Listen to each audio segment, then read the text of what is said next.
Hey everybody, hospitality friend Glenn here. Listen, we already know Actabl gives you the power to profit, but now they're giving you more actionable insights to drive that profitability. Do me a favor, take a moment and check out hoteldata.com. You're getting set for budget season, right? And this new benchmarking data is going to help compare your hotel's performance for the rest of 2025 and into 2026. Please check out hoteldata.com or the classic actabl.com. Have a great day and enjoy the show. Hey everybody, it's your hospitality friend Glenn here in Memphis, Tennessee with the incredible Doug Browne, president of the Peabody. Not just the crown jewel of downtown Memphis, but I'd say crown jewel of the South. It's great to see you, man. Good to see you. How are you? I'm amazed that you've had me back. I know. I mean, it was, let me tell you, it was by popular demand from them, not me.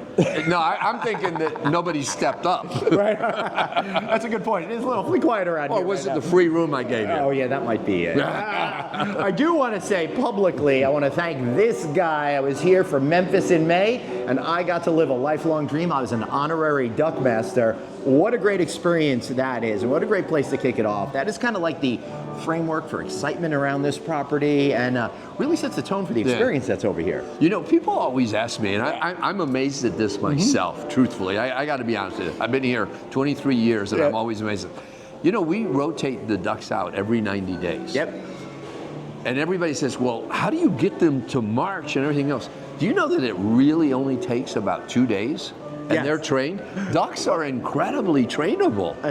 Doug, I know all about it. I haven't gotten you to figure out how the elevators work, but that I'm harder to train than a duck.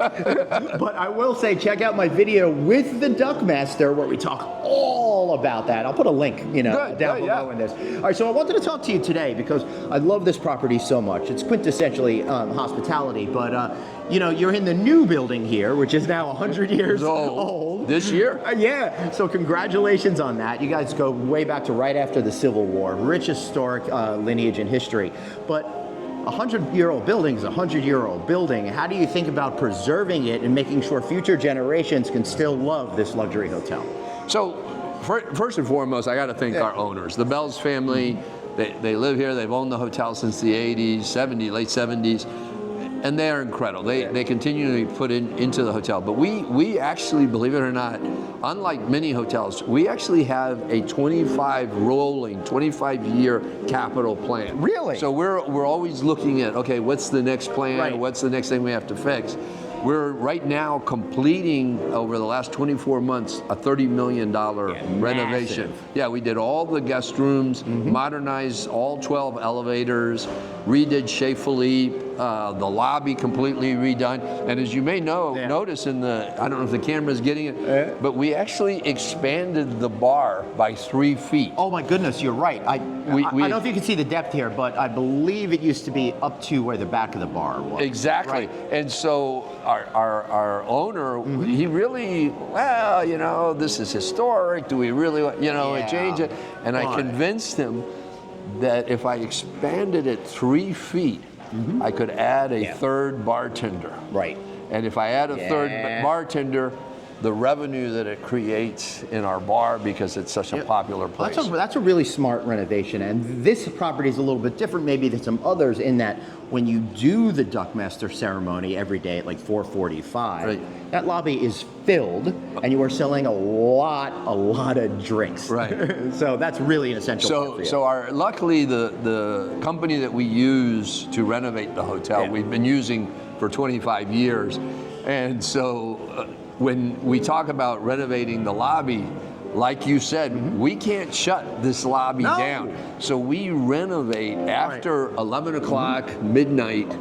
We shut down, and then they quickly do sections. And then they know that by 5 o'clock they got to start shutting down and clearing out because we got to look normal the next day. Right, so that's one challenge, and other challenges are when you have a 100-year-old building, there's got to be surprises every once in a while, too. And there are, no dead bodies yet, but it makes it fun. It makes it fun.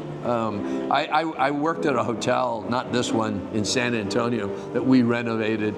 And I'm reminded with what you said, that in a renovation that we did, that was with Intercontinental Hotels, as we took down this wall, we found an empty room, and in that room they had artwork and all kinds of stuff, and it had been somehow accidentally closed up and forgotten. That's amazing. Yeah, and we found it. So we always find cool things. Yeah, But, I love it. That's pretty cool. What are you most excited about as you're coming to an end of this massive renovation?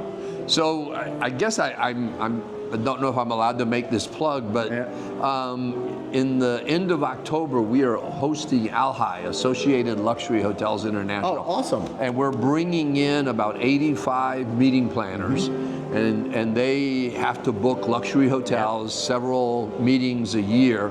And so we're really excited. So we've had a big push to finish by the time they get here. Michael Dominguez is the CEO. He's a great guy, yeah, great guy. So, he goes way back. He's been in sales forever. He did a big job at MGM was his last one before. Great guy. Yeah, really, really great. Don't tell him I said that. No, and there's no video evidence of that either. So good. Nothing to worry about.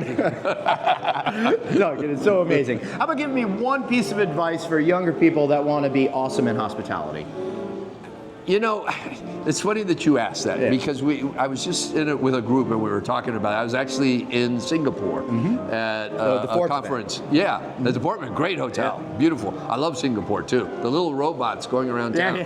But you know, I think these younger generation, they don't understand that you got to go for the marathon, not the short race. Yeah. And there's a tendency that, oh, I had a bad day or I had a bad week, I need to look at a different career. And the reality is, you know, you have good days, you have bad days, you have good bosses, you have bad bosses, you know. You got to go for the marathon. And when you do that, it's a very rewarding career. Yeah. I mean, I've gotten to see and meet, I've met every president since Ronald Reagan. It's pretty amazing. You know, every leading president. I've met so many stars, you know, so many celebrities. There's no other industry that gives you that. No, and to be fair, I got to meet you, so I feel like we're even. Oh, you see, if I shake your hand, I know, you buddy. just shook hands with all these presidents. It's amazing. It's amazing. I think the only person that's met more folks than you that I've interviewed is Jerry and Zarello. Oh, wow. Right? I'm going to have to catch up. Yeah. All right, everybody. Thanks so much for watching. I've known this guy for a long, long time. Love catching up with him. Love catching up with you. Be sure to like, share, and subscribe this video. And do me a favor. Come hang out at the Peabody in downtown Memphis. Love you guys. See you later.